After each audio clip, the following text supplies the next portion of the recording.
All right, so here we are now, our next value edges, light value edges contrast lesson. And we're going to go for a more complex still life situation. We're going to have 4 objects on a table. This is the basic section, remember that. And I've got in front of you now a toned piece of paper. This paper is manufacturer toned. It comes from a line of paper products that I used when I was an art student in Los Angeles. They're called Canson. The company is Canson, and the product name is Teintes. And I've popped it up here on the screen. And if you like these, you get these in an array of different colors. And I've used all kinds. I like to keep the backgrounds with these tones fairly subdued. But if later on, if you like working with fluorescent aqua or pinks or whatever it is, I think you should feel free to do whatever it is that you want to do. But for my students, we'll keep our ranges a little bit more kind of traditional for now, just to get a hold of it, and then a hold of the technique. And then of course, when you want to go on to more advanced studies or do something wild with color, I say go for it any way you want. Okay, so that's the tone of the paper. Now it comes in 2 sides. It comes in a smoother side and a little bit more of a graded side. I generally prefer the smoother side, but if you flip the paper over, you'll see it comes in 2 sides, and you use whichever paper is right for you. Now, in terms of materials, I'm still going to use charcoal, so I'm using my full range of charcoal pencils, and I'm also going to be using the eraser, right? The eraser is my Stadler white eraser, and also my kneaded eraser in different, configurations, and of course my sharpening blade, and then my sanding paper to sand that point to a nice tip. Now, what we're adding in this technique, and what I'm going to show you, is going to be what they call white charcoal, or just chalk. Cut.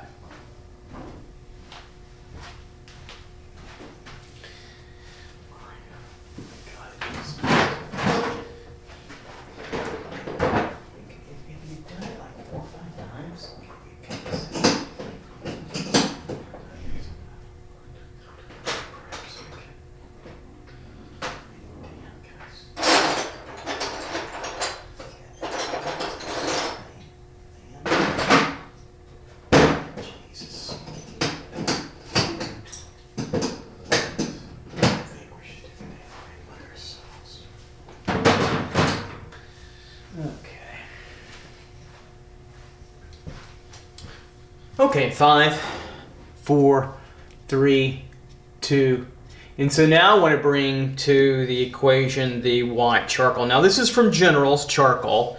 You can see there, the brand I like to use, and I tell my students again, it's the white charcoal. It's really not charcoal. Charcoal doesn't come in white. Naturally, it's a black occurring mineral. But this is white chalk, and so they call it the white charcoal. It's calcium carbonate. It's more kind of like a pastel white, if you will. So it feels a little bit different than the normative chalk that you use for an old chalkboard. Even if you've never seen that before, some of you younger students, you don't even know what a chalkboard is, probably, right? But this is wonderful for the toned paper. So let me demonstrate a little bit. I'm going to bring this paper a little over to the side and show you this technique right over in this field. Now, the reason we use a toned paper, this comes from Renaissance techniques, and we can have an extra layer instead of just a stark white. If you don't like the stark white, we have an extra toned layer. So let me show you this way, the way I think about it. So if we have a little circle here, right? The value inside that circle is about a number 5 value, right, on the value scale. So that's about the tone of the paper, about a 4 or a 5. So anytime I want to go darker than that, right, I pick up a darker pencil and I start to manipulate that. So I can go from there, that's about a 6, then a 7, then an 8, right? And keep on going here. Then a 9, and then all the way to, you get the idea, to a 10. Pretty good there. So we've moved over from a 5 now all the way to a 10 on the value scale. So now going the opposite way, if I want to go lighter, because remember this is dark, right? This is dead roughly in the medium to light a little bit. This might be even 5. So this could be 4 or 5 really. 4 to 5 depending. And but I think we're close when we say that. And then we can say over here that anytime I want to go lighter, right, to absolute 0 on the value scale, we can start to lay down a tone that's lighter than the value on the medium paper that we have. Okay, so about a 4 there or 3, then we'll keep moving over. Go a little lighter, okay, and then a little lighter next to it, okay, and then we'll blast it right in through here, and we'll go as light as we can possibly get it right in through there. So that's true opacity. Now, at every step along the way, what's important, we allow some of the paper to kind of show through in our drawing. Let me come in really close with the camera and let me center this over. And so you can, since we have 4K here, let's get in oh so close in through here best we can. So there's a great example. Take a look at that. See how it's like grating cheese, if you know what that, if you just make, you know, you're shredding up cheese. And so when you scratch that, scrape or scratch that pencil over the paper, when you leave it less than absolute light or absolute dark, right, you leave some of the tone of the paper showing, and that gives you kind of a beautiful quality to that. So the tone of the paper can influence a color. It's kind of monochromatic in that way. So now we're at, over here, we're at 0. So absolute light, right? And we move to the middle and we leave the paper on its own, right? And then we start to move to darker values, 6, 7s, 8s, 9s, all the way up to a 10, right? And we go for true darkness. Now we want to get there slowly with our transitions, like our previous cube, sphere, and cylinder, right? So we're going to be working light pressure to heavier pressure, and then we block in our shadows to our light. Okay, here's one thing that's also going to be different. For this particular technique, when we have a transition from light, there's always going to be a slight intermediary step between the light tone and the darker tone, and that's the tone of the paper. So we'll never, right now, we'll never scrape the two in together. So let me show that down below. Okay, so if I have, let's say, a darker tone here, let's say about a 6 or 7 on the value scale. See how that gives you a nice texture, by the way? It's a nice paper for that. And then I come along with my white pencil here. We're not going to blend the two together for this technique. We will in another technique. It's a slightly different technique, okay? But we want to stay away from that particular process, okay? It gives you, see how they blend together? It gives you a slightly different tone. It's almost kind of like a bluish tone, if you will, but it's certainly a middle gray kind of tone in there. And we want to stay away from that only because there's two techniques we can do with this, and this is the first one.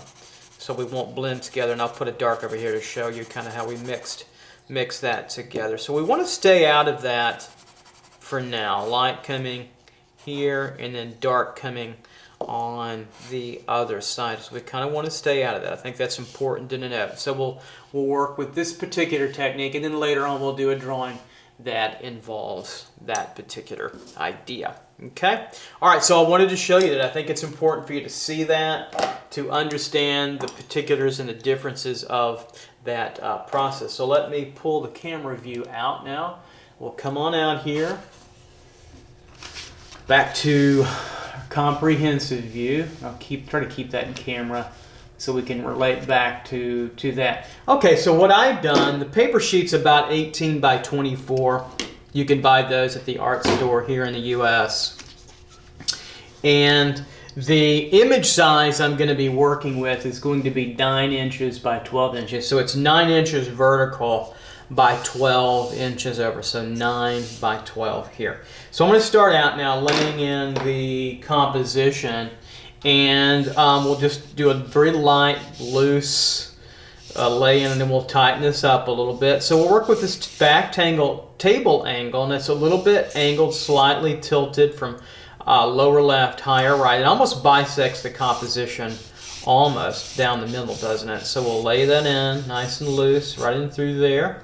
So that lays in through there, and I'm going to keep that a little bit tighter. So I'll take my hard edge here and just kind of give it a little bit tighter, crisper line right in through there. And then we'll start to lay in our forms.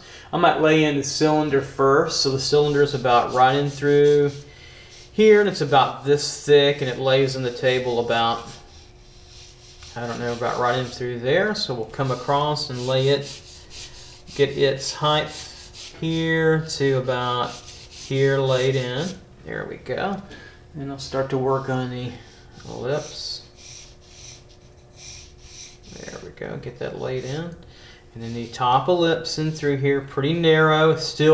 We're still looking above the object, looking down on it. So we see just the top part of that ellipse.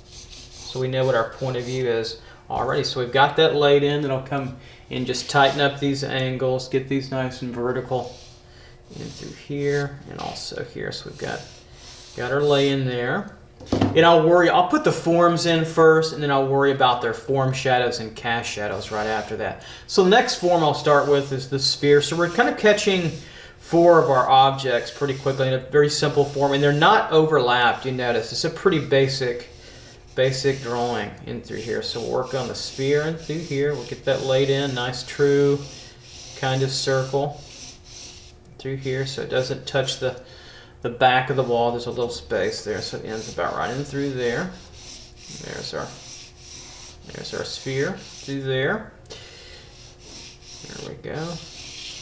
And then I'll lay in our cone. The cone's a little bit lower than the cylinder. How do I know that? If I brought a line across, we know that horizontal alignment, we know that the cone is just perceptually slightly smaller. It starts about right here, lower than the cylinder. Over here, it's about right there. We'll bring it on over. And our image is going to cut off just a little bit from the image that we're working on, which is totally fine. So we'll cut that cast shadow off a little bit. So we'll lay down the ellipse here. It's a very kind of controlled drawing. So what I might do to get the top of the cone is kind of put a points about right there, kind of in the middle here, and then I'll draw back to it. I'll freehand it first, draw back to it, and then we'll come back on there seconds in here, tighten it up with a little edge. Since we're working with man-made objects, I like to freehand them first, have my students freehand them, and then you can come back and machine tighten them up with a harder edge. Since they are man-made and they have harder edges, that doesn't hurt. We just don't want to be too stiff with it. You can sketch with a hard edge, believe it or not, quite nicely. So there's our lay in there, and then our last form before we catch our form shadows and our cast shadows will be the cube. Now, here's interesting about the cube over here. Take a look at the image that we're working from. Because the photograph can distort a little bit, that's called parallax. It can act like when we're looking how we see in perspective. If you haven't studied perspective lessons, then you won't be quite as sure about this, but if you have, you know that this particular cube over here is slightly in 3-point. That means that the verticals are converging to another vanishing point down below in the center of the Earth. I'm going to straighten these verticals up to make it 2-point, okay? Or actually, in this case, 1 point. So it's actually straight to us, so that the front face of the cube will be a flat box. The verticals are slightly tilted. I'm going to, like that, right? I'm going to just straighten them back up into a true vertical. I think that's important for now. So I'm going to bring this over. So we're about right here. off the edge a little bit and bring this a little higher. So I'm going to erase out this little line here. There we go. So we'll get our composition set. I'm going to bring this box up a little higher just because I can. Right in through there. Okay, we've got it set so it feels pretty comfortable in there. Actually, I'm going to erase this off. Sorry about that. Since we have depth there. There we go. I need some depth there. Because this image is a little bit longer than the image we're working from. So I'm going to bring this over almost to the edge to get that front plane. Sorry about that. There we go. Into about right there. And then over here. Now we're going to have to catch our depth. And I don't want my depth to run into my cylinder. I don't think we will, but we're going to get closer than we are in the image, and that's okay. We'll make a few distinctive changes, slightly about running through here. This comes over, and then we'll bring over a 1-point cube, and then on down. We'll cut that off about right in there. Looks pretty good. And over. Now I'll tighten it up a little bit, square that off with my hard edge here, and then there, up, nice and clean. The only problem is, since we put it a little bit closer to the cylinder, I don't necessarily want that cast shadow over here to run into my cylinder. I don't want to do that to you yet. I want to get there a little bit later on, because we'll have to talk about cast shadows on different forms. Okay, so what I'm going to do is I'm going to shorten this cast shadow. I'm going to erase this off a little bit, keep that cleaned up, just using my kneaded eraser, nice and soft erasing. So we're going to use this same shape with our cast shadow here, but I'm just going to go probably, well, I don't know, maybe we don't have to. Like, if it's going to end here, yeah, okay, I don't think we have to. So cast shadow is going to be here. Running through here, coming over, angled slightly in here. We're going to bring over this over here, this back. That's not back, that'll work out for us pretty nicely. All right, so there's our cast shadow of our box form. Now our form shadow is already here, so we don't have to really make an issue of drawing it any further. So let's draw the form shadow on the cylinder, so it starts to fall about right in through here. Remember, I'm using a hard pencil for this. I could use a medium or soft, but hard's pretty easy to control. And then the cast shadow from the cylinder, here's the one I wanted to talk about. It goes off here at an angle. The ball is overlapping just a little bit, so the angle comes off about right there, and I might want to bring up this ball just a little bit more later on. The angle goes off on the wall about right in through here. Okay, now the cylinder shadow hits this wall, then comes up, and so we're going to obey what we see in this curve. We're coming back here, we get a little bit of an opening right there where we see that table come through about right there, and then we kind of get a straight coming up. And then we get this wonderful little sort of curved shadow. It's taking on the end of the ellipse, and it's getting distorted or changed because of the plane change. So it comes out here and then goes 90 degrees up, and we get that distinctive, I think, interesting plane change. So there was a little bit more width in between here and here. I could actually change the angle if I want to be really accurate of my cone. And you can too if yours is a little bit different, but I want to try to be fairly accurate. So this cone could go just a little higher, and so we can move, that cast shadow gets a little bit closer to how we see it in the image. It's so minor that it's not a big deal, but I thought I would get a little bit closer. And it's still a little bit lower. There we go.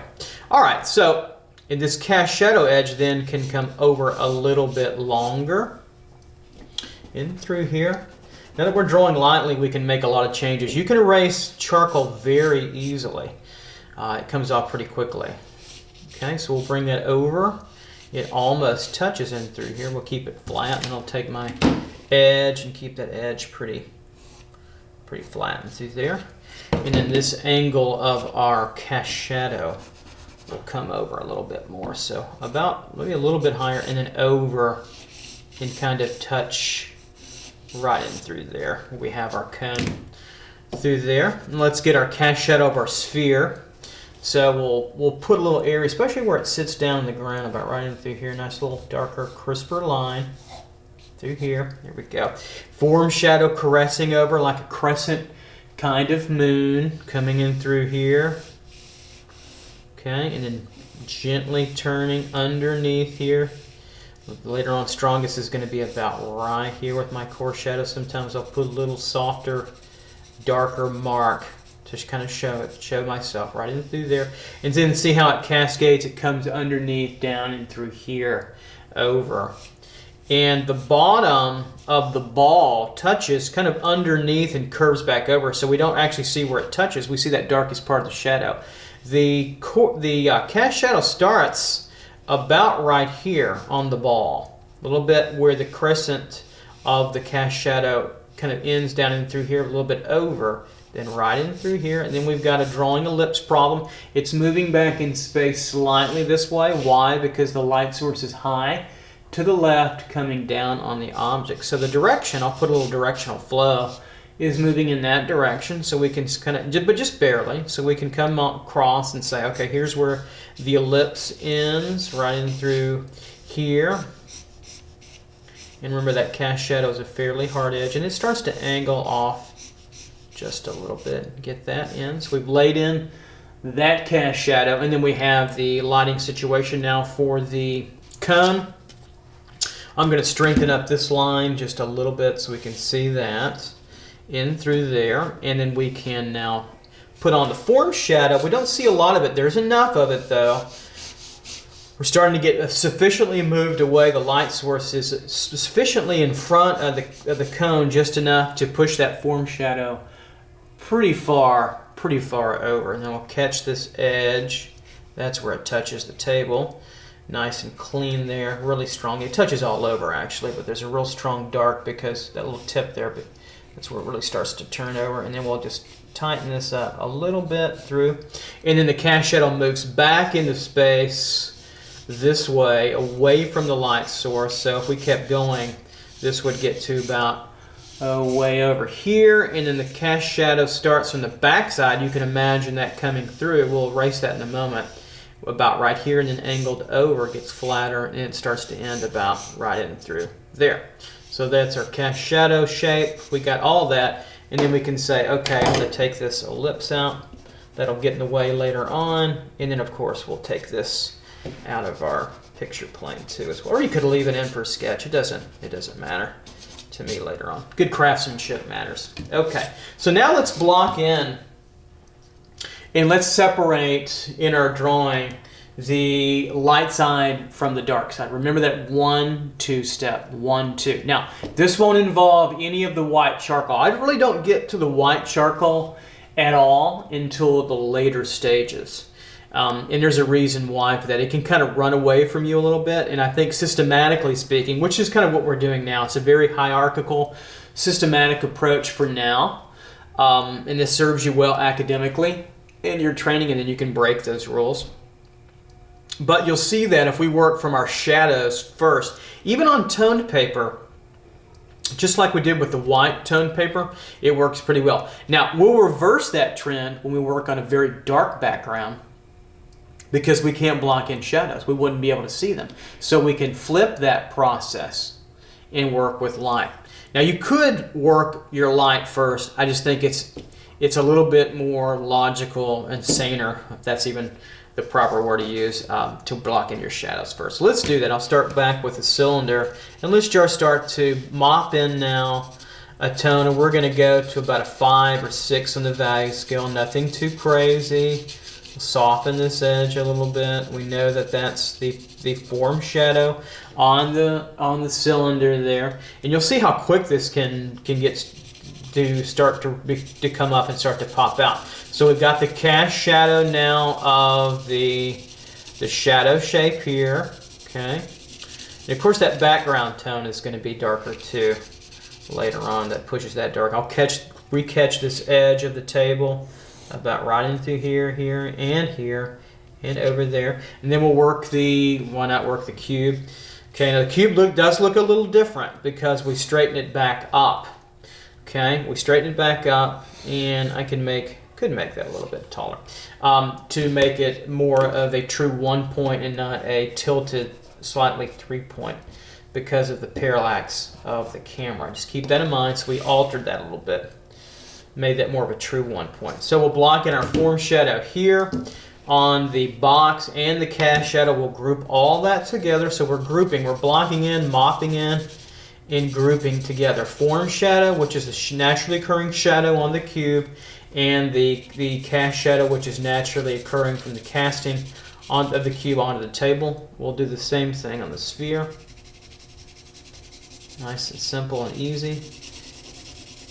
Right in through there. Keep it solid. I can come back and just catch that edge, and when you lose it, and the kind of already had the form shadow here, and then the cast shadow there on the cone there. And let's go ahead and block in really lightly. It'll run into this value on the cast shadow, but let's go ahead and do our background tone since it's darker, so we can really start to separate light from dark. So I can draw outside this box a little bit, and you can come back and erase out that edge if you want to keep a crisp edge, which I think is smart. So through here, so we're just going to block all this in.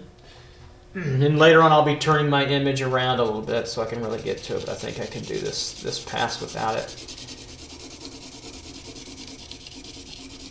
So I'm if you haven't noticed, I'm a really big proponent of controlling your image and moving it around as per needed, and also a little protection on your hand on the surface of your drawing. Later on, this could be oil or ink or something that stays wet, acrylic. Even in drawing, you can draw in wet materials, and sometimes you need masking and protection from it. So I'll block this in. So I made this cast shadow on the wall a little darker so it can show up against the wall, because that's the way it will be later on in value contrast that we have. The cast shadow will be about 3 steps darker than the back wall, but for now we will, obviously we're just blocking in, we'll keep these values much lighter.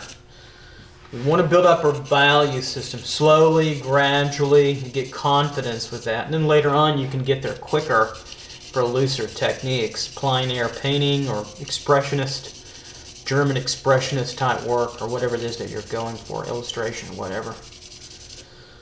But we want to build it up slowly and gradually to get there. So we're blocking in our shadows and we're working lighter values to darker values. Pretty common. We really haven't changed our technique from the previous 3 drawings, the cube, the sphere, and the cylinder. We've changed the paper tone, and we're adding a new pencil to the process too as well. Okay, so I think we'll start now, and we'll start to block in and hit our core shadows. So the darkest parts of our shadows, right, that occur naturally. I'll start with the cylinder so we can see that it starts to hit up at the top. And maybe it should come in just a little, and maybe not too far. How about right there? That's pretty good. And we'll start that process. So we'll start to hit along here in my core shadow. Just letting the paper do the work, scraping the pencil onto the surface of the paper, and kind of letting it just the tone and the pigment of the charcoal, that material, just scrape off. So we're going a little bit darker here. Now there's a back side to that where there's reflected light, so I am leaving that a little untouched for now. I'll catch the edge so you can see that a little bit. Okay, and I'm going to turn this to the side a little bit here. There we go. Make sure you can see that nice and cleanly. And we're just going to, so I can get out of a little bit more comfortable position. In through here, so, you know, later on I'll go a little bit darker, but we're getting close already. Through here. So kind of glossing in the core shadow, but also the reflected light a little bit too. Putting those together.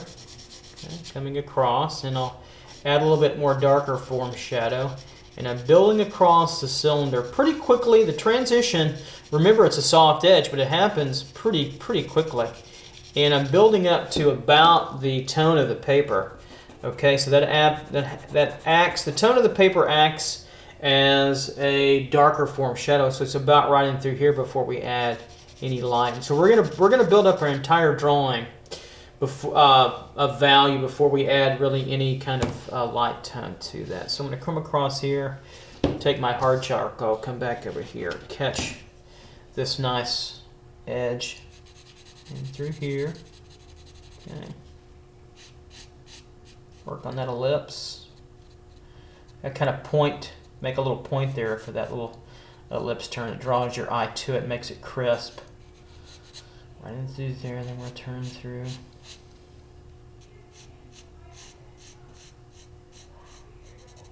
Put a little point there.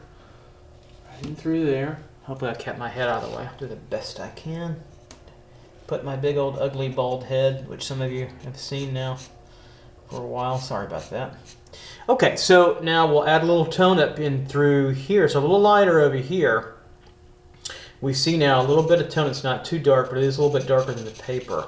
So this particular technique, if you've never done it before, it can be a little bit difficult for beginning students. It's where do you know to add the white to the dark? Well, that's that little diagram that we did beforehand to know that. Don't run the two together. Let them be separate. Let the darker values and the lighter values be a little bit separate now from each other.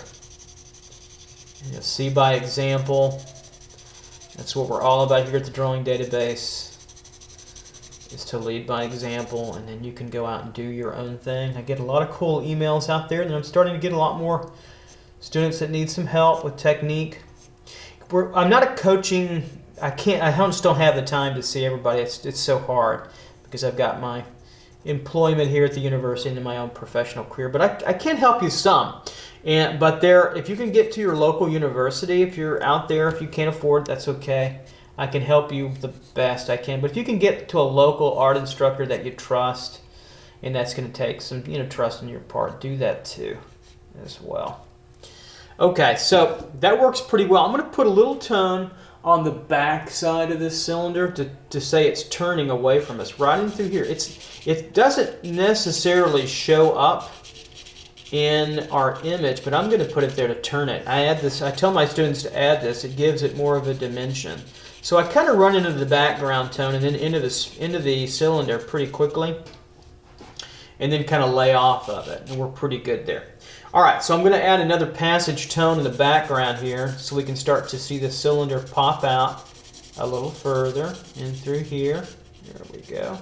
Bring it up to that line and keep on going. And it's that wonderful texture of that paper showing through. It's wonderful that the Canson-Mi Teintes is designed for this. Sometimes you get little folds in your paper. I'm not sure what that is, but that happens. So let me keep going over here.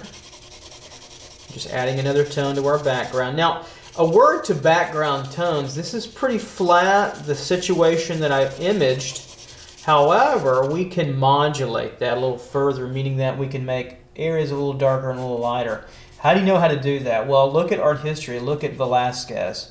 Look at Manet. Look at Raphael, Rembrandt, portraiture, Rubens, Lucian Freud, contemporary David Hockney, one of my favorites. And modulation of background tones is kind of taking artistic license and not making it flat. You want to make it, the trick is you want to make it atmospheric. It's not a trick so much it is as a technique of awareness of modulating background, back and foreground. Nothing really is truly flat in a representational image, painting or drawing, meaning that there are modulations of light and value to show light. So if you're drawing, let's say you're drawing and painting somebody who's got a flat black t-shirt on with nothing on it, right? You would not paint that shirt flat black value. it would look like a shape in your value drawing. It would not make sense for you. So you have to modulate that with tone. Same thing back here with our drawing. Now we'll get to that later on. I may just still block it in one distinct little value or value ranges at a time, and then we'll start to modulate where we need. And generally you'll modulate darker closer to a highlight. This image, the focal point's probably going to be right around in through here. So the darkest background will help show off that light transition there. Okay. All right, so I'm continuing on here. And this paper is just beautifully made for charcoal. Look how it's like little bitty striations or gradations of tone. Let that little texture happen. Let me come in so you can see it. Let me come in deep here, real deep, deep, deep, deep. Get way down here, and it kind of gets abstract. So take a look at the texture of the background. See how it makes these little linear striations? Allow that to happen. That's a good thing. That's an art historical thing, and you see that in master drawings. Don't worry about that. If you don't like it, I'm sorry. Then take it out later on. But for now, keep that in mind. Try to keep that going. Let me pull out just enough so we can see all that. Back in, and we'll keep on trucking here. Okay. So I'm going through. Now I'm going to go a little bit darker against this ellipse of the cylinder. There we go.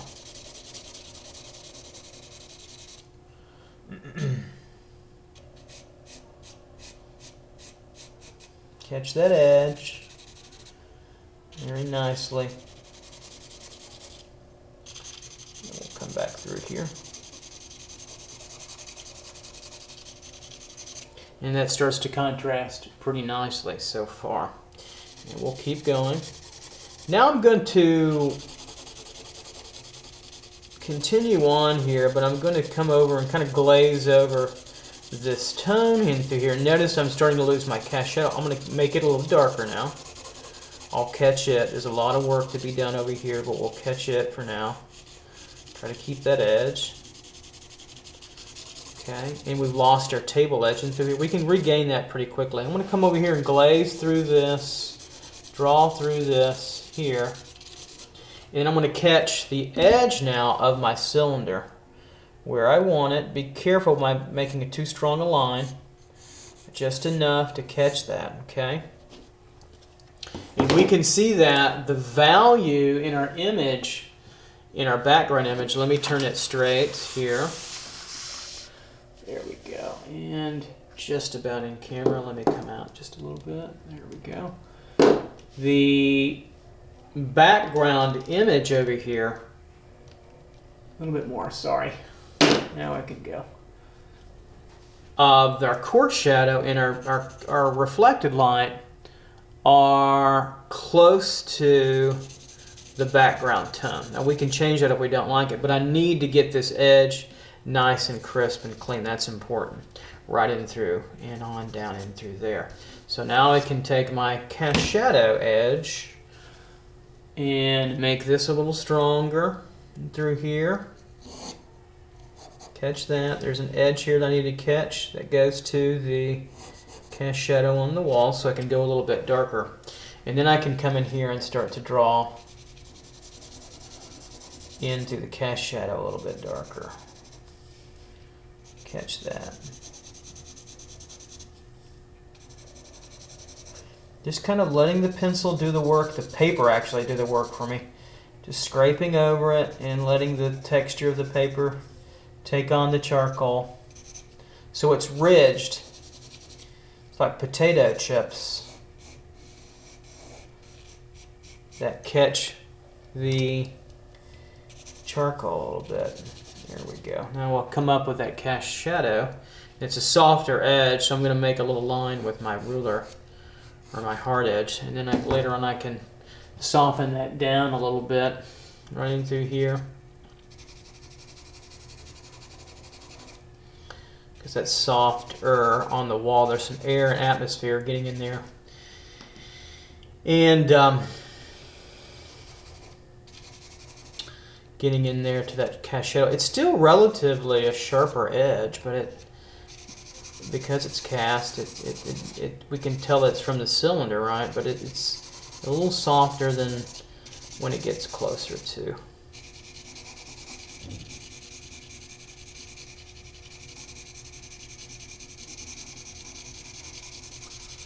There we go.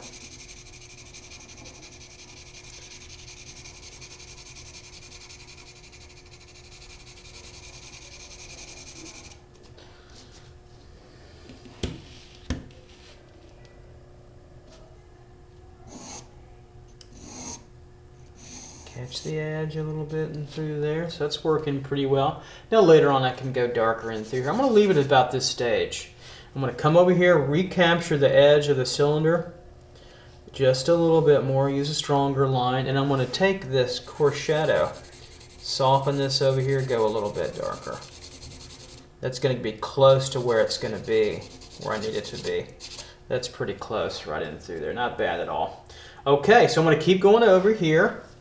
Move this over a little bit, and we're going to continue to block in our background tone a step further and through here for now. Catch that edge, catch this edge over here. So when I work this straight up, sometimes I have to reach way over and out of the camera, and it's a little harder, so I'm going to continue to do that. I'm trying to move it too much, but I'll probably wind up breaking all that because I have to. It's just, you want to see a good demo, and so I have to move this around.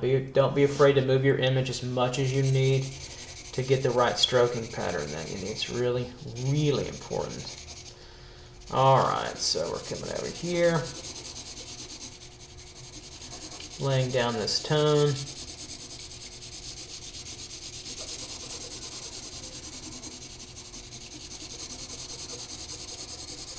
Keep on going here. And so we're getting a little bit more contrast, right? We're developing that principle of art. Contrast is a principle. It's not an element of art, but it's a principle of art. They're concepts and their elements, principles and their elements. Contrast comes into play. How strong or how weak do you want your contrast? Or minimal, if you will. And I'll catch this edge. I'll point a little bit to this corner. Catch the edge just cleanly of my cone. Cones can end like in a point, in a point, strong point, or sometimes they can curve over and end, rather circular or dull, I suppose. I'm going to take that little mark I made there out. Okay, now we'll grab this cone tip, come in a little bit. Now we're cooking, so now we can come over here and we can add in more form shadow with our box. Pretty simple for now. Go a little bit darker, and coarse shadow congregates, remember, in the corner, that front corner a little bit. So I'll catch this edge, and so I'm talking about adding a little coarse shadow right in through here to the front edge, and then letting it fade pretty quickly, and maybe even the top a little bit. It doesn't take a whole lot. It's subtle too, isn't it? But it's not flat. That's where artists, younger artists or inexperienced artists, make their mistakes. Here we go. Because you don't want it to be flat. Right in through there, kind of in a corner, and it comes out a little bit. And that's probably enough. Right in through there, and then we'll take on the cast shadow a little bit. Notice I come up and I'll catch my edge, keep it crisp, where I can come over here and say, okay, I can lay this hard edge down and take some of that drawing off. Because later on we'll be adding value to the table. And so we can say, okay, this goes a little bit darker here. Catch that. Through. Working it pretty well here. Catching my edge. This cast shadow in the back of on the table is a little darker than the form reflected light on the object into here. Really pay attention to those values. This gets a little softer, so I'll blend this over. Blend this through a little bit.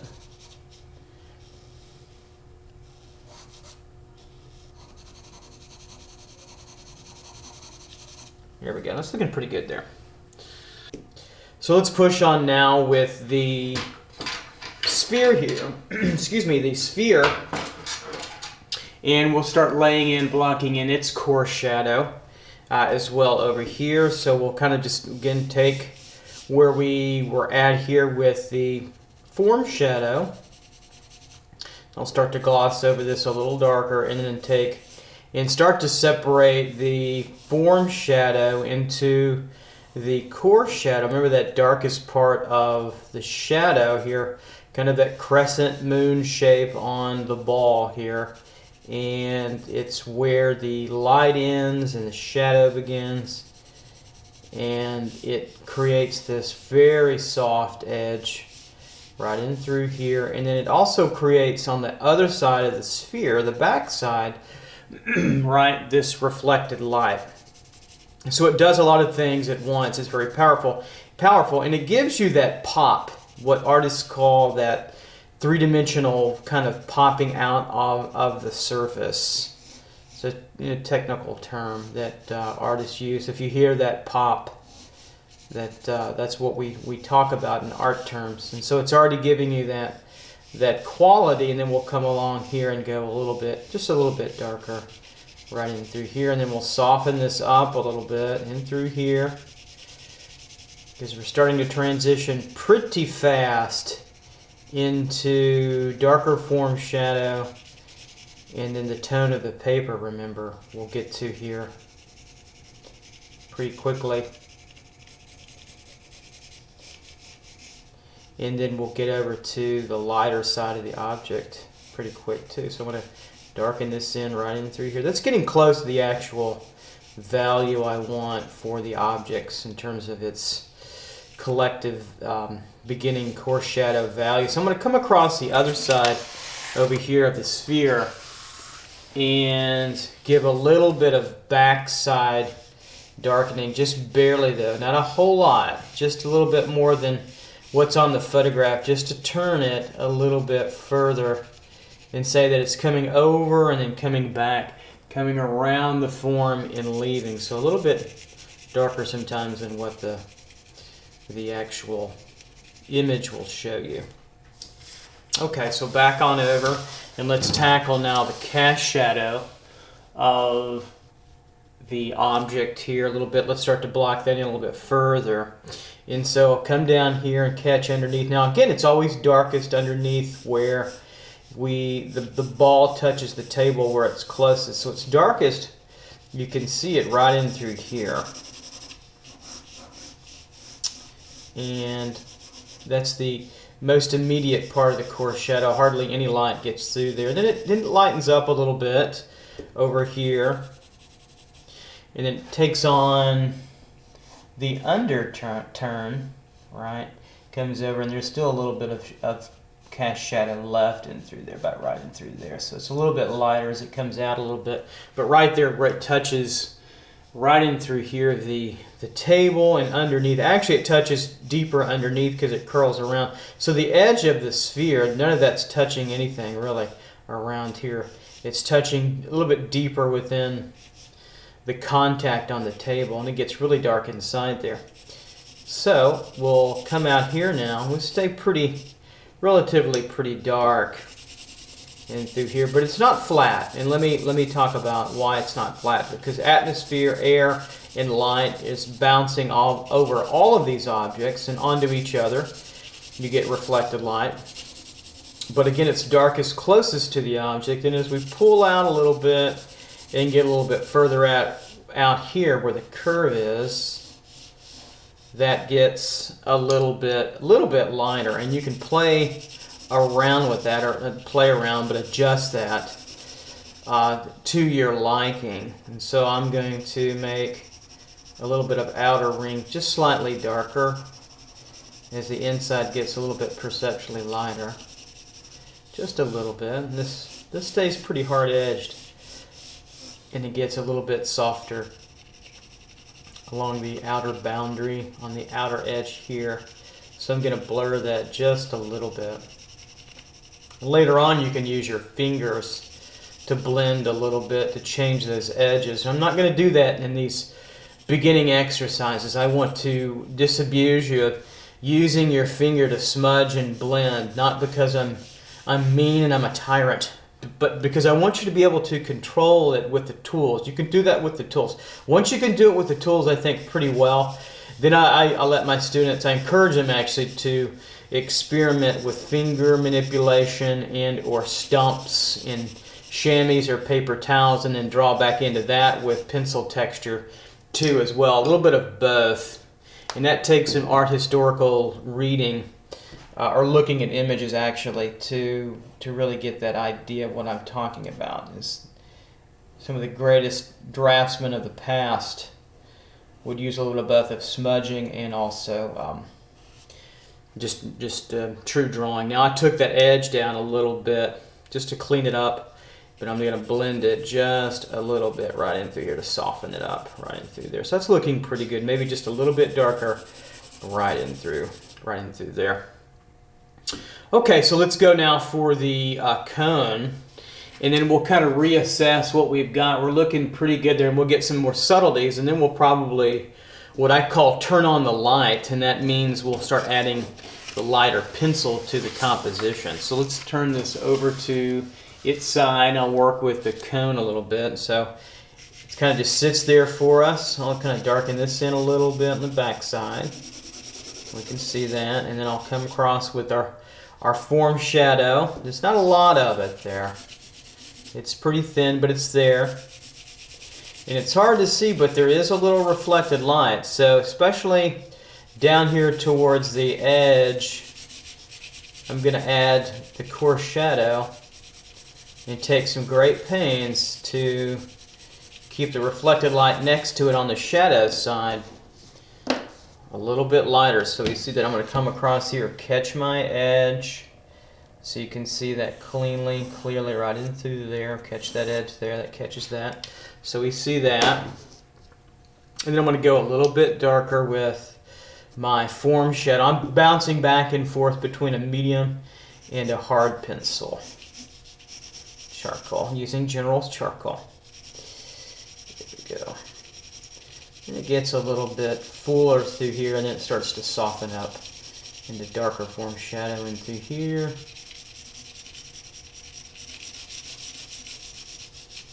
It's working pretty well, looks like. Just a little bit on that back side. Now we'll catch this cast shadow back here, and it's pretty dark. It stays pretty dark. We can leave it like that, or we can give it a little bit of a slightly lighter value as it moves out and away from the cone a little bit, just to play off a little bit more atmospheric. If you leave it flat, it looks more comic booky. That's the difference between, say, like a Leonardo da Vinci, very soft, lots of reflected light, natural looking kind of reflected light. And a comic book artist will come along and have very jagged, hard, flat shadow shapes. They're both valid. They're just different looks. Very different looks. So.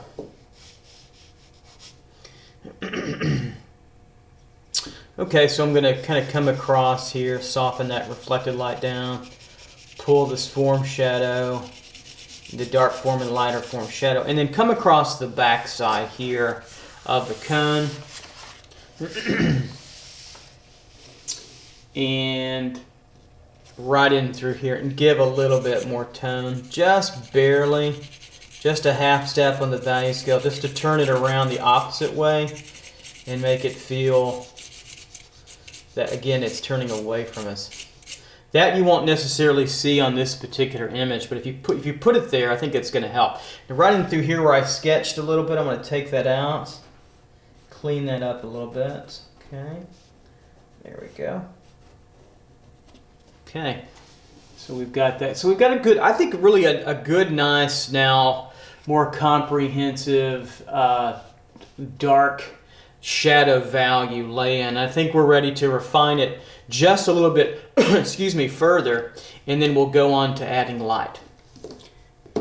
Okay, so I think I'm going to refine now a little bit of the background elements and some subtleties in the shadows that we have, and I think then we're ready to draw with the light, or turn on the light, if you will. That's kind of what I say. So I'm going to go back and work some now in the background. I think I'll start with the form shadow here. Excuse me, the cast shadow on the wall of the cylinder here. Go a little bit darker here, and that's going to tell me a little bit about how I want to finish out the back wall. If I want to leave it close to what I have it now, or probably go a little bit darker. So I'm taking great pains with this cast shadow not to blast it full dark. You want it to feel like it's atmospheric. It is darker than the other shadows, yes, but not 100% dark. I think that can be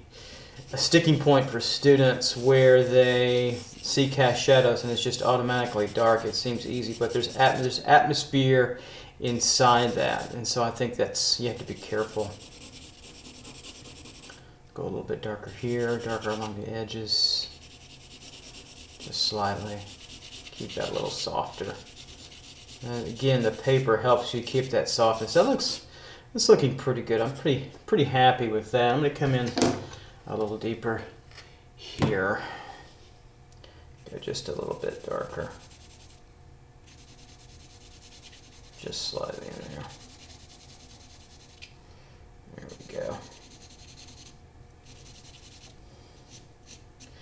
It feels pretty good. So I step back a little bit. It tells me a story. I'm going to go just a little bit darker in some of the background, but I'm going to modulate it enough to keep it moving. And what I mean by moving is it's not flat. It's a little bit darker in some areas, a little bit lighter in some areas, but the transitions between those are perceptually very, very slight, very, very minor. There we go. So I'll start to go a little bit darker in through here, and I'll come back and catch my edges of my forms a little bit since they're clear form boundaries. So I would say overall, generally value-wise, I'm pretty close to where I want the shadows to be. Mostly, I won't know completely for sure until I get them interacting with the lighter values, from the tone of the paper right to the lightest of the values. So I've just gone a little bit darker over here, and that's going to contrast with the lighting situation on the cube. Now the top of the cube is going to be probably just a little bit lighter than the paper, but not by a whole lot. It's going to be close to the tone of the paper. I think it's those subtleties where students run into a little problems too as well. Do I go darker than the paper, or do I stay at the paper slightly lighter than? Well, the only real solution is to just experiment. It's not very scientific, but that's okay. We're artists. So you experiment. And I think science is a lot of experimentation, so. Not that I'm a scientist. Alright, so. Just a little bit darker through here.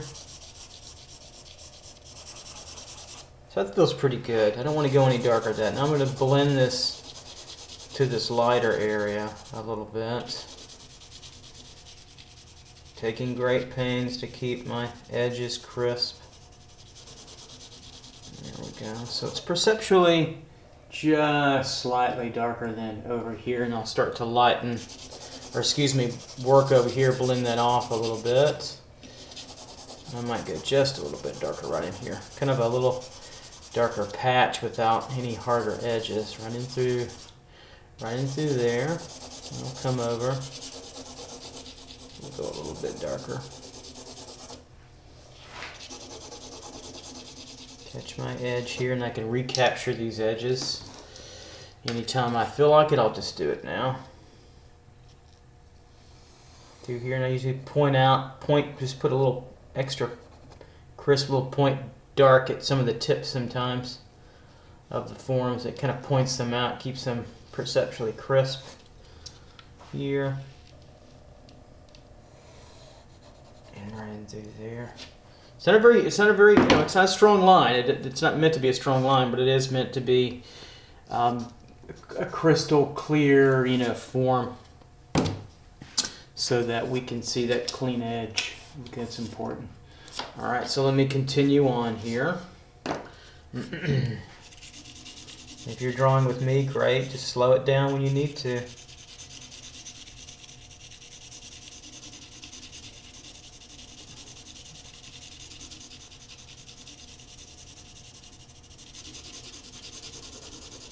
So now we're just drawing.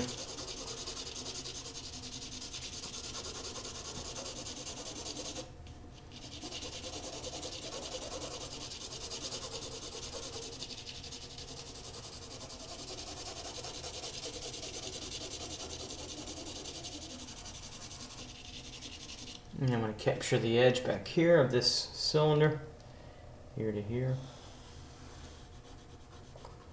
Capture that tip, come over, nice and clean, and I'll blend this core shadow into that reflected light so it almost really kind of disappears. Just the top there, just a little bit. Right through there, it's working pretty well. So things are working pretty strongly here. They come together. This feels like a nice contrast between these value elements and edge elements, so you get different degrees of contrast with all of them. A contrast, the idea of contrast, the concept is a principle of art. It's not an element. Elements are line, shape, value, space, form, texture, and color, and the elements are rhythm, movement, emphasis, focal point, balance, pattern, contrast.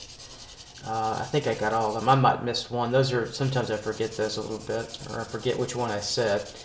But those are the difference between the elements and the principle. So if you think of it, the elements are even more elemental to drawing: line, shape, space, form, color, value, texture. They're pretty elementary, right? And then again, the principles are concepts, how we put them together and use that. You could take, say, the idea of color and line, and those are two elements, and then work with pattern. And so immediately when you take an idea like pattern, you add color. Well, what kind of color? Well, that's an artistic choice. And line, what kind of line? Is it a slow, meticulous contour line, or is it faster and more gestural, or someplace in between that, right? There are all kinds of ways of line or line. And you have an idea going within elements and principles. So now getting back to space here, I'll get off on tangents, so I'm starting to play around with movement of slightly darker areas, slightly lighter areas, just to give this a little bit of freshness and movement and balance. And so I'm taking great pains to not make my background tone on my wall flat. I don't want to make it flat. I want to give it a little movement of light skimming across. So I'm taking a little bit of artistic license away from what the image is reading it. The image is flatter, but if you look at it closely, it's modulating and moving. And I'm trying to mimic that a little bit, and then kind of ripping off, improving a little bit, but not in a dramatic way where you'd say, wow, I'm not putting holes in the wall or something too extravagant. So I'll come across here, we'll go a little darker as we get back into over here. And keeping that pencil really flat to the broad tip mostly of the paper. You can work in, broader kind of circular strokes. Whatever it is, I'm thinking, value transition, slight degrees of contrast, and soft, smooth surface quality. That's another thing. The surface quality of a drawing like this is very consistent over the entire drawing. Doesn't mean it always has to be that way with a drawing. Matter of fact, it can be very exciting when it's not, but for now, the surface quality is very consistent. Meaning that's even and equal overall. That's what I mean by that. So I'm going to come across the top here and grab that. There we go.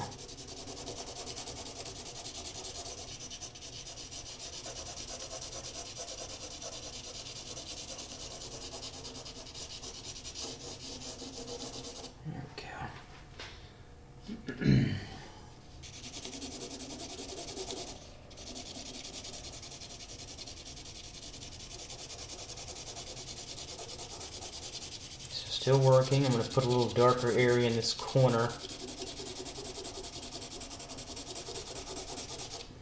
And you can hear that the pencil kind of scrape off on that paper. It's nice kind of quality to it. It's like a little cheese grater taking it off, and it gives you that smooth surface. You don't have to smash down on the pencil. As a matter of fact, you want that texture to come through. It's there for you to use and utilize.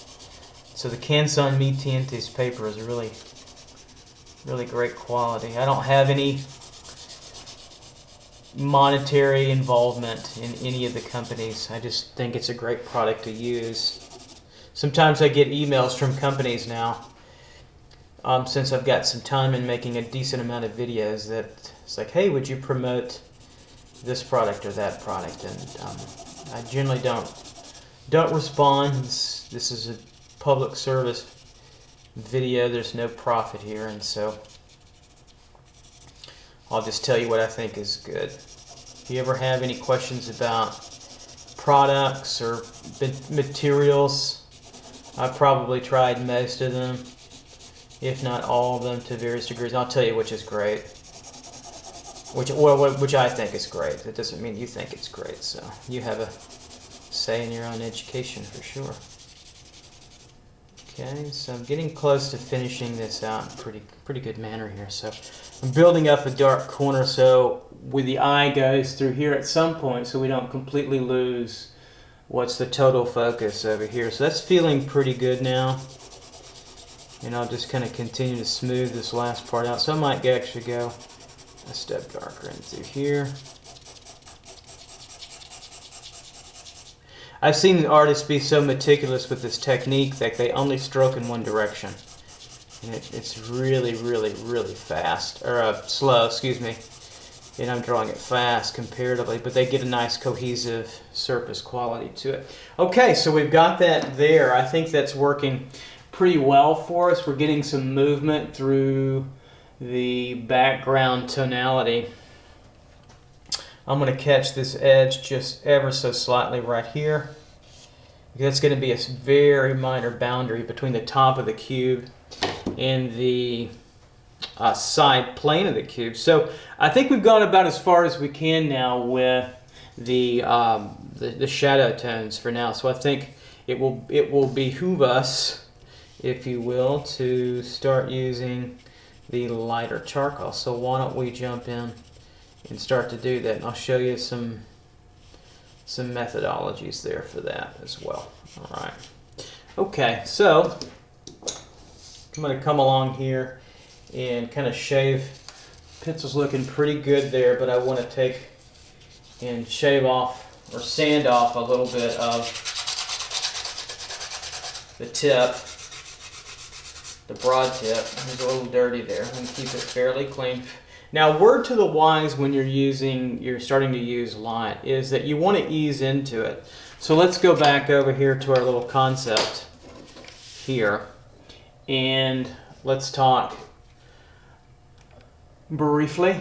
Let's go back in, and so you see here how bright it is, but to get there, take this journey from the paper and go in incremental steps to get there, just like we did with our darker values. So start in the middle, find your values in your drawing that are here, and then anything that's lighter, start to lay them in. So these are 4s, 3s, 2s, 1s, 0.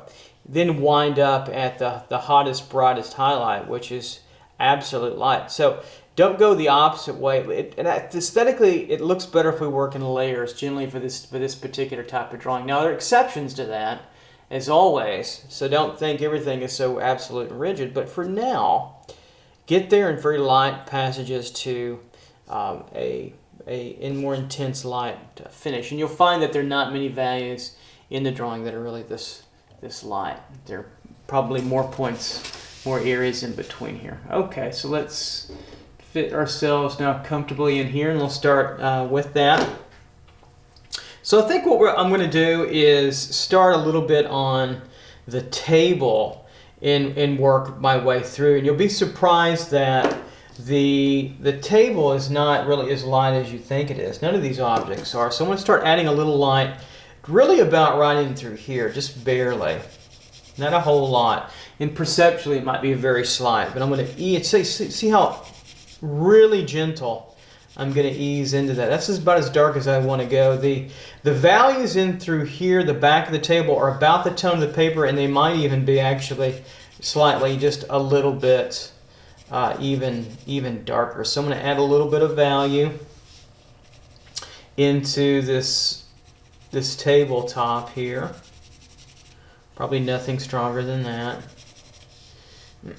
This actually is about the tone of the table right in through here. It gets a little bit darker.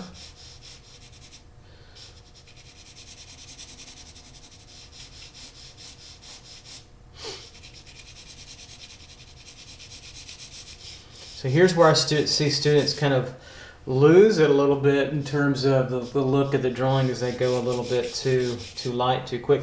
It's funny, it shows up in the camera a little bit lighter than it does in my drawing. So I'm actually gonna take that down even a step, because when I look at it from the front, from just over the camera top, it looks a little bit lighter. So I'm gonna be careful with that. So we'll go real light. It's probably lightest right in here to get a little reflection right in there.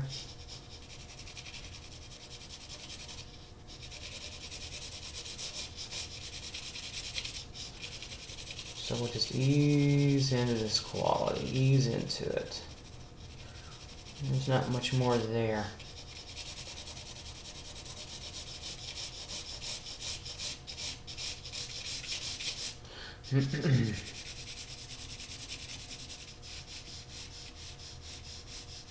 Working the table now over here by the sphere.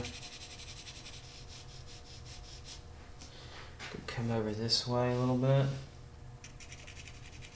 Bring that over to the edge. Now we're not blending them together, remember?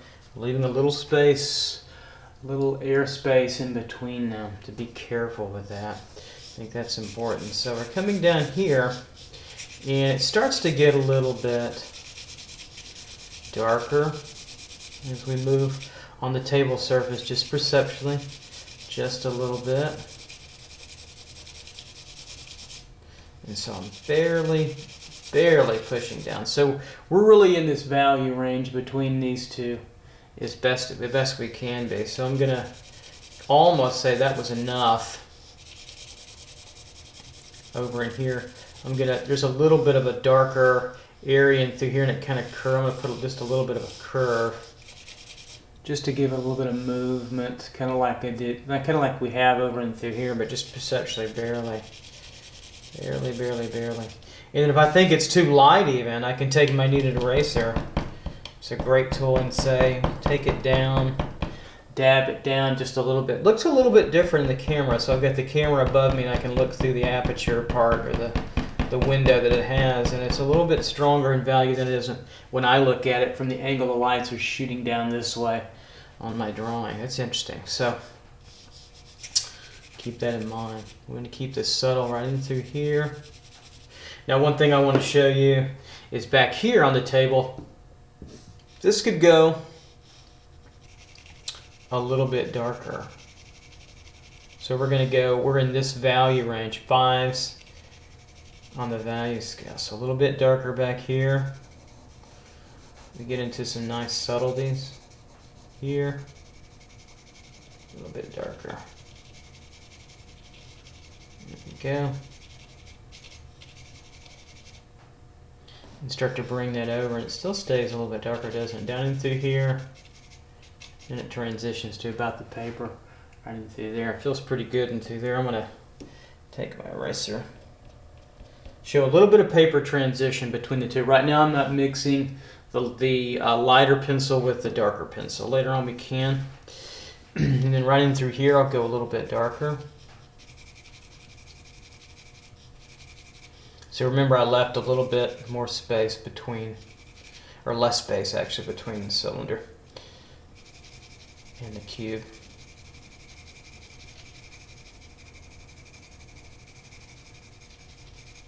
Right in through here.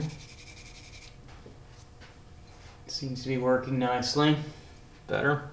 Okay. Right down in through here in this corner, I might put a little bit of darker area here.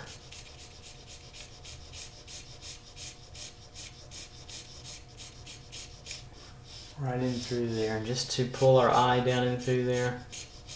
So it's perceptually about at the paper, or slightly lighter than, or slightly darker than on this table, but it's close.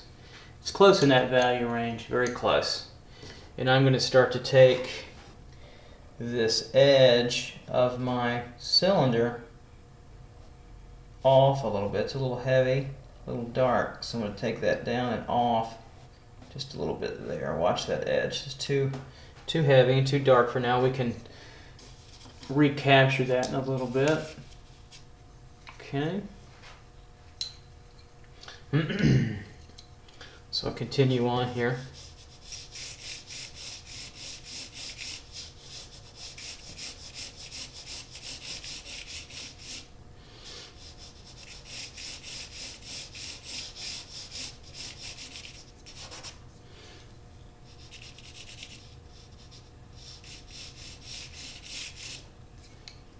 Take that off. Right in through there, so very, very subtle. Coming through here.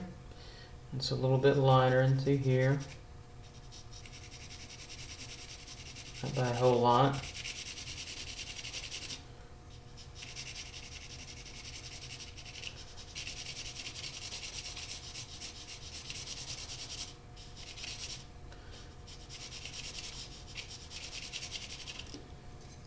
And then I'll put a little dark area, darker, into here using a hard charcoal pencil. Very, very light touch. Not a lot, not a whole lot. Into here. Just kind of modulate that, play around with it a little bit.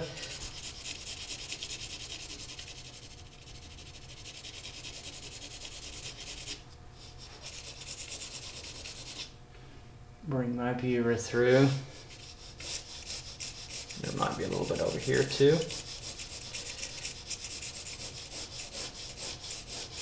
So it gives this area, this bag, this front table is a little darker. The lights are hitting downward on these objects and illuminating mostly and more fully in through this middle area, especially closer to the object. And then as we go further back in space here, back to the back wall, the table gets perceptually a little darker. It's slightly more in shadow, a lighter form shadow. So we'll use the tone of the paper and a little bit of value on top of that to say that pushes back a little bit even further. I can take this edge here, tighten it up about right into there, run that off. That will help. That one I'll make a little bit crisper here than this back one. Make it a little bit softer. That'll help. We'll come back here. Go just a little bit darker into here.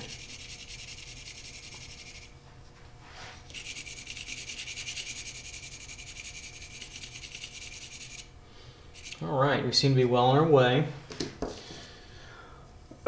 So I'm looking out at what we have, and I think I might alter this value area and take that down just a little bit to take off the edge of that cylinder. It's a little harsh compared to that light. Take that off a little bit. There we go. So I can reconfigure that when I draw the light on it in a moment. So we'll capture this edge. So it's all about refining now. I'll leave a little bit stronger edge with the pencil right in through there, then ease off on that right in through. So it's very subtle down and through there. Catch a little core shadow here. Come off of that right in through that area. Okay, I think it's working pretty well here.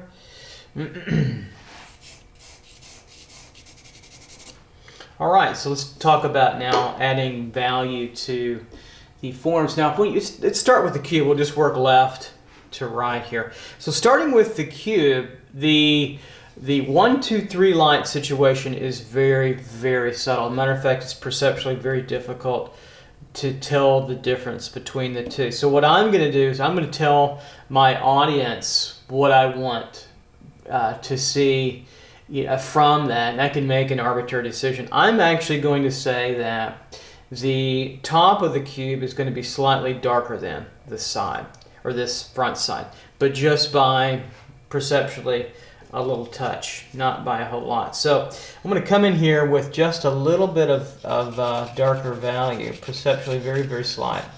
Kind of glaze over it. Put a little bit along that lip here, a little bit along that back edge, and that's about it. It's very, very, very gentle kind of reach, not a whole lot at all right in through there. Then we're going to come across here with the front plane of the cube, and I'm going to strengthen up this edge, but this time use the wide pencil. Just a little bit, running through there so I can keep that edge close, crystal clean, right in through there. And a lot of this is going to be some of the paper, or a good deal of the paper, because it's real subtle. So a good challenge. And I'll let the darkest shadow congregate in the corner along this edge here. We're not talking about dark, which is still about the tone of the paper, right into there, and then bring it out to the middle a little bit. And let it go, just let it be just a little bit lighter, just perceptually, just barely, so we can have that kind of come out.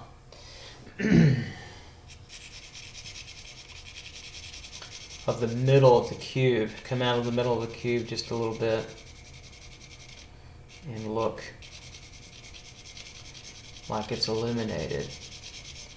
Then it gets a little darker as it comes down at the bottom, just a little bit. And through here. And I might go the opposite direction to blend those a little with the tool. So it's a little bit lighter at the top.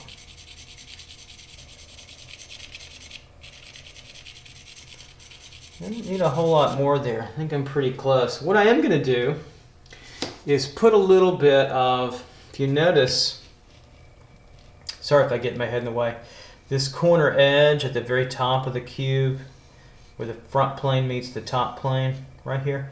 I'm going to make that a little bit stronger light and point out, make a point, tip point on this corner edge just a little bit where they come together crisp. It's a little bit perceptually, just a slight kind of highlight, if you will. That's about as bright. Now look how dull that is contrast wise. Compare that to our little scale over here. That's not very bright at all. And then down along the bottom here, now I'm going to do one thing. I'm going to take this darker edge off because it's too crisp. It's not crisp, but it's too dark. And so I'm going to take it off. It's already implied. We see it. Take that off. I'm going to come back and I'm going to add a little bit more value here down below of light value, and ease off when we get to the bottom, and then the value where it gets a little bit lighter right there, it's on the table actually, so it's being reflected on the table from the cube with our light. So I'm going to put, kind of like I did here, a little light off the cube onto the table right about there, not too heavy, and then I'm going to blend in with my tool down to the table and out onto the table just a little bit perceptually, and that gives me that look. Take a look. Yeah, I think that's pretty good. I'm going to soften that up a little bit. So I'm going to take my kneaded eraser, dab into that. That's going to help soften that just a little bit, so it's not quite so harsh. I think that works out pretty well. Now I might do the same thing on the corner here. just because I can, not a whole lot. This is not necessarily in the image. Some of this isn't in the image like I talked about earlier. But it's just drawing what you know as well. I might point there a little bit. Remember when I say point, I'm just making an issue of digging into that little corner with a kind of a point tip, my point tip. And I'm going to take some light down there. I think that's enough to bring that out. I think that's good. I think I've got exactly what I want with the cube. So I brought out the 1, 2, 3 step shading a little bit more than what's in the image so that I can get a little bit more dimensionality to the object. The planes of the top and the front are really, really light. The camera read them pretty lightly. I think they were stronger when I took the photograph, but even at that, perceptually, they were very slight. So I'm going to catch this edge in here just a little bit. It's all about catching these perceptual little moments too as well. And I might come back here and say, let me catch this edge one more time, right there, and then catch this over here a little bit. There we go. Okay, well, just a little bit darker right through there. Okay, so I want to move on now to the cylinder. The top of the cylinder, I'm going to leave pretty much at it as is. As a matter of fact, I'm going to say that this area right here is a little bit lighter than what it should be. I'm going to darken that down by just, I mean, look at that, just barely glossing over that. A little bit darker right here. And I think we're there. I think that's what we want, because the light source is above these objects, but it's not terribly above. It's sort of slightly in the middle range to higher, but it's not so high that it illuminates the very top of these objects. It's a little bit in the middle to high middle. I want to make sure that we know that. All right, so the next step is the cylinder, and I'm going to put make the cylinder go a little bit lighter than our tabletop. We don't want to blast it, so I'm going to come in and bring this into me a little bit. Let's see, what's the best way? Maybe I'll turn it, maybe I'll keep it like this, and I can turn my hand this way. So it's always got to think about camera angle. So let's add some light to this. So this part's illuminated most strongly from this tip corner downward to the ground. Now we have to be careful to not go too light too quickly. So we're going to lay this in very, very, very lightly. And we're going to stay out of any dark marks that we've made. So that transition between coarse shadow, darker form, and then lighter form shadow is the paper. And then we get to lighter form shadow, that's our pencil, right? And then we get into the actual cylinder value that's lighter, from a little highlighter of the lightest values. So we're going to stay probably, I don't even think we'll get into the absolute 0 range. We're going to stay somewhere lighter than that, or darker than that. So we'll block in through here. I'm going to take great pains to keep this light, very light pressure, just letting it scrape across the paper. Very, very, very, very light. Through there, and I'm going to turn my image this way. So we have that. We'll move down. So it's working pretty well. Then we'll go for another pass. That way I can contour it across this way. So I can see this, the angle of the ellipse here, the angle of the ellipse there. That's what I'm thinking too, that I can just cross this over. Now I'm staying away now from here and here, and I'm just working ever so diligently now into the lightest of the light areas, because we're getting closer. I'm probably going to make this cylinder stand out a little bit more than in the image, just to pop it out. But I'm kind of just glossing over here, contouring around, letting that work for me.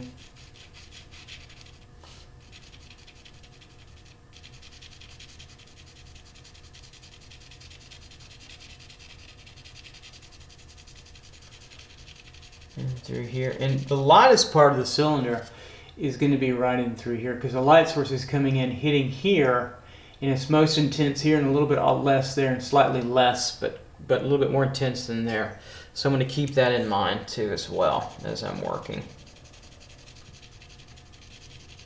Okay. So I'll look at the camera, look into the camera window, and then I'll look down at my paper. And so I have to put my head here to kind of look and see, because it looks a little bit different when I'm standing from the side. So I might go more intense than that, which is, but that's okay. You can up the degree of contrast if you so desire. So now I'm going to go a little bit brighter, right in through here. Okay, just a little. This is where the lights, I'm feeling it to be most intense, right in through here. Right in through there. I'm going to come down. I'm not going to be putting a harsh highlight on it. It's a little bit lighter in through here. Right in through there. That's feeling pretty good. And then I'm going to come across the lip of the top of the cylinder here. So that's pretty bright. I look in the camera. That's way intense. That's just pretty intense. It looks so different when I sit back and draw and then get over. It's funny that way, but it works. So we're not going to get we're still not as intense as here. So we're looking at our image and relating, but we're still not quite as intense as there, but we're getting a little bit closer. So now I'm going to come across the lip of the ellipse here, right in through here, and go a little, just a slight bit lighter right in through there. It kind of catches that lip of our cylinders right in through here. Bring that out just a little bit further. Got that. And I'm going to come down to the bottom in through here and actually use the value of the table. I'm going to take a hard charcoal pencil and put a little value tone, not light of the cylinder, but actually a little dark of the table, to bring that cylinder out a little bit. So it's all about contrast, right? Between the two. Right in through there seems plenty. And maybe point that, just a little extra point. Touch of a line. See how it's a better line, it's not so harsh. Then it gets darker over here as I get into the value of the cast shadow coming through, right in through there. There we go. It feels like a much better cylinder now that we've got it. And look how strong now this reflected light starts to come out once we get this. So what I might do right in through here, in the camera, it looks a little bit, so it looks pretty good for my drawing, but I'm going to soften this by taking my kneaded eraser and just slightly dabbing in there, just taking out and softening that a little bit. That seems to be working pretty nicely. Okay. All right, so let's move on now to the sphere. And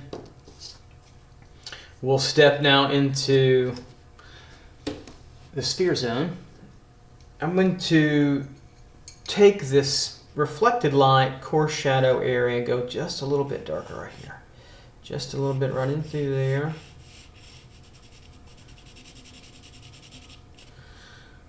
And soften this crescent moon out just a little bit further. There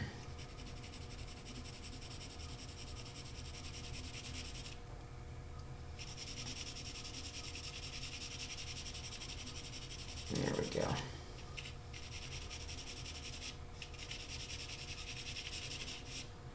Going just a little bit darker in that crescent moon, right in where my pencil is right now, right into here. I just went a little bit darker.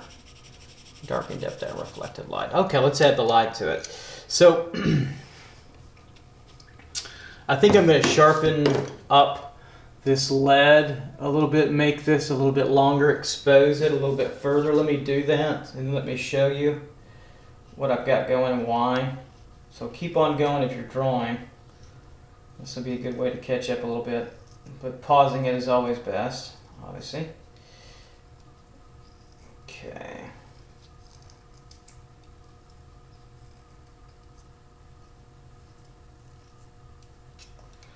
Alright, so shaving off these pencil shavings with and I'm just sharpening it like this, shaving off those pencil shave tips off camera because I don't want to shave onto my drawing. There we go.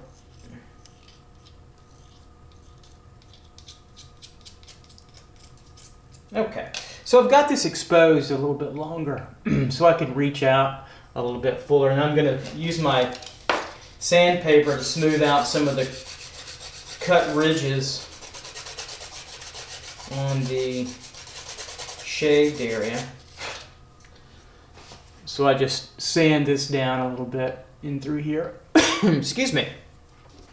So now I'm going to work this sphere a little bit. So we're also going to put a little highlight on it. There's not one on the ball because of the surface, but we're going to add one to that just because we can, I think, a little bit. So the area where I want the highlight is going to be about right here.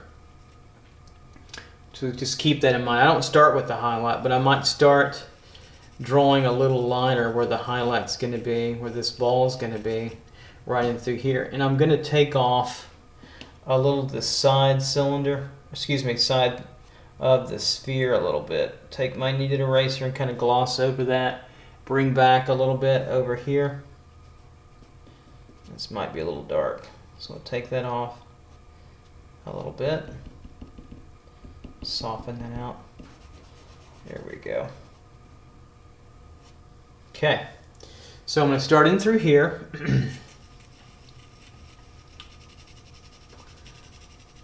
And we're just going to gingerly, let me get my hand here. And I might get my head in the way some because I need to see over this. So we're going to start with lighter areas, working our way through across the sphere. Just thinking about the volume of the sphere.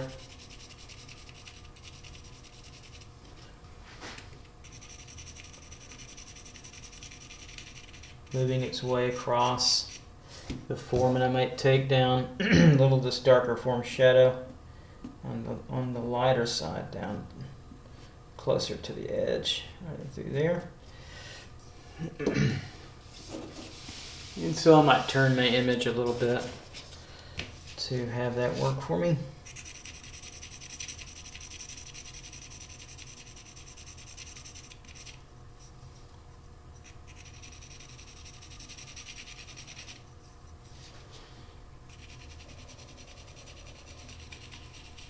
So we're just taking great pains to keep this nice and smooth, very gradated.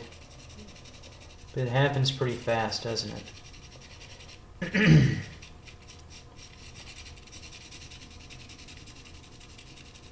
And as we get out to the outer edges where we get closer to our darker pencil, that's darker form shadow, so we want to let that paper be the intermediary step between the two. And of course we get even lighter with our value, or excuse me, darker, lighter touch with our value, because the lightest is going to be close to the highlight. So we're out into here, so I'm going to bring this back over a little bit here. So we're getting there. It's amazing how much more contrast shows up in the camera than it does when I look at it until I get right over it. But then I get my head in the way. So I'm going to do that for a second so I can see it better. There we go. Mind my head. Mind the bald head. Or almost bald. There we go. That's looking pretty good, pretty healthy so far. And again, this little area where the lighter value starts to get closer to our darker form, or lighter form, darker form shadow. I've got a little bit of darker shadow on this edge, so I can tell my audience, hey, it's turning out and under, right? Don't mix the two. Keep them unblended. We don't want to get to this. That's another type of technique. That's where it's really blended. It's kind of like a pastel technique. So that's looking pretty good. I like what I've got down on the paper. Now I'm going to go more intense. So now we're going to go and turn on the light a little bit further, meaning that it will go a little bit more intense. And I might get to a highlight that gets somewhere close in there. Okay, let's get this sphere back over. So I'm keeping the drawing at an angle a little bit. It's just more comfortable for me to draw that way.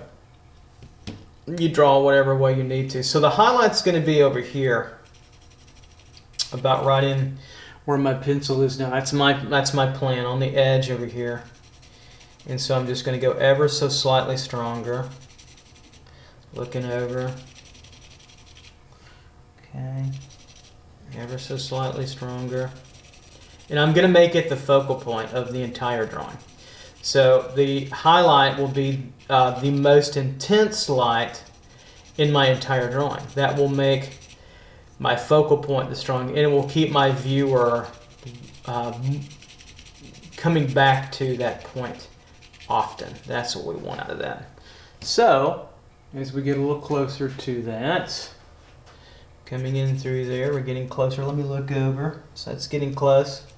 Right in through here now, where I want my highlight, I'm going to get a little bit more intense. Barely pushing down. And right here I'm going to come across one more little pass in through here. Blow that off, and I think we're getting close. And then this little area about right in through here I want to be my highlight. So I'm going to add a little bit more, and I don't want it to be a hard edge highlight. It can be if it's a glossier object, but I'm going to make this a little more matte like we have it right in there. Feels pretty good. So that's where that highlight is. So if I bring this angle back over and we take a look at it, now we've got a focal point. We look here first more than anything else. We're close here, and if I had to tone one down, I would tone this down, but I don't. I think we're okay. If anything, I'm gonna brighten this or extend this contrast a little bit further. Right in through here. So notice I've got my pencil point, I'm pointing out a little bit, and so it's off the surface of the paper. Sometimes when I draw, just generally, it's pretty horizontal, but then I need a little bit extra detail. I'll come down a little bit on the shaft, and then I'll point. So it's about a 15 to 30, so 25-degree angle, something like that. That's how my pencil's being held. Right there. I want a little stronger highlight. Right in there. And it can be pretty intense, actually. And then I'll soften it up by fading it, blurring it out a little bit. And I think that works pretty well. Now it's more dominant than our front one. That's important. There we go. So I might just gloss, keep that surface quality nice and even. There we go. It's feeling pretty good there. Okay, so I'll take a look over here. Let's focus this back in so we see all of it together. So I think it's working pretty well. I may come across and catch, just for fun, this little area of reflected light. I might make it one little pass brighter just to have it there.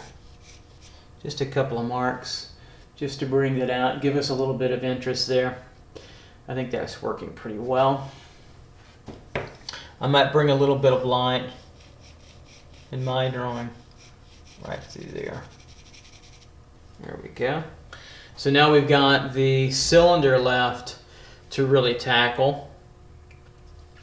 And so let's work on the cylinder here. I'm going to bring it over to the middle in my view to help me out just a little bit. And then I'm going to take off some of this form shadow here. I got a little too generous with it, so I'll take that down a little bit. There we go. So it's a little bit more lit. So there's a little bit more light body of the amount of light going on the cone. I think I called it the cylinder on the cone here. So I'm going to take this dark off, this edge. That was too dark. Take that down a little bit. So it's all about adjustments. And then now we're going to start to work the light inside of it here. So the first thing I'm going to do is catch my edge on the cone here.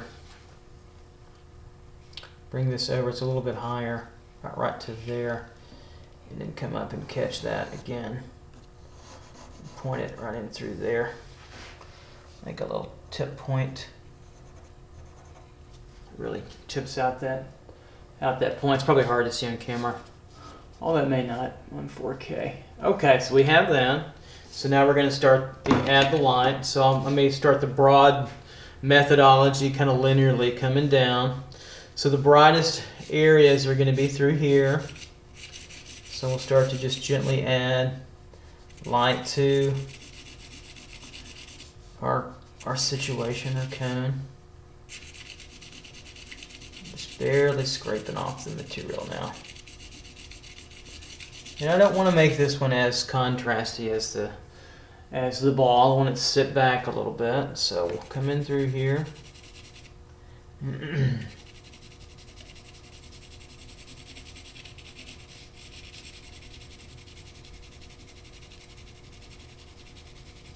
Bring it over.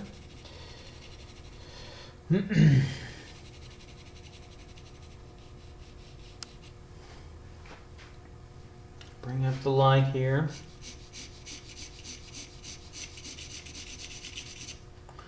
Notice I'm working in kind of two different directions, kind of a cross contour, cross this way and then up and down, working with the linear element of the vertical height of it a little bit. So bring this over. There we go. So I see the tabletop is a little bit darker than the cone. So we're getting pretty good little lighting situation in here. Bring this over just a little bit further. Okay. I think that's working pretty well. So I will add a little bit more light now. Let's see how we're looking up here. Okay, so I'm going to add a little bit more light to the cone, about right here, where it'd be a little bit more intense right in through there. And that's about enough. That feels pretty good in through here. So I might add a little bit of a lip edge right in there. Add a whole lot, and that feels pretty good in there too. Take this highlight up just a little bit further. Make it really come out into there. Then I think we're close. Things I might check in my drawing. I might catch this edge right here. Take my hard charcoal pencil, which I really should sharpen, but right in through there. I'll catch a little stronger edge there. So we can see that just a little bit better. Maybe bring up a little bit of dark against that.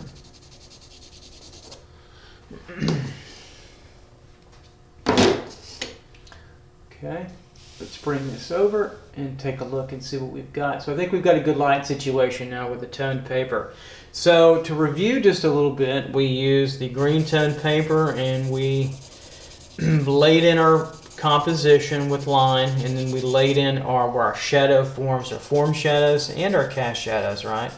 And then we blocked them in with the working from shadows first, working from lighter shadow value to darker shadow value, working with light pressure to heavier pressure, layering our drawing. And then we started to add our core shadow, and we started to refine, and we got our shadows pretty close to where we wanted them, right? And then we started adding light and then tweaking and erasing back areas that were too dark or maybe even too light, to take them off and to tweak and change and to alter just a little bit to bring out the composition. Then you could spend, like I'm doing now, several moments to adjust and adapt to wherever you think needs some adjustment. But we're pretty much there. Right in through here, I'm going to point out on the dark. I'm going to put a little dark points to bring out that little highlight, this corner and this edge against that box corner, and give that just a little extra crispness and kind of refinement and finish in through there. I think I'm done. I think we've got a good study here in light and on toned paper. Toned paper is wonderful to work with. We'll work with that I'll do more studies in different toned papers. The next drawing I want to do will be more forms, a little bit more complex, but we'll do it on a dark paper, and we'll work in reverse. We'll work from the blocking in the light and moving to shadows. A little bit different feel to it, although the process and the idea is about the same, but it looks a little bit different. And it's a fun process too. So we'll go for dark paper with using mostly lighter pencils. Okay, I'll see you soon. See you next time. Take care. Bye-bye.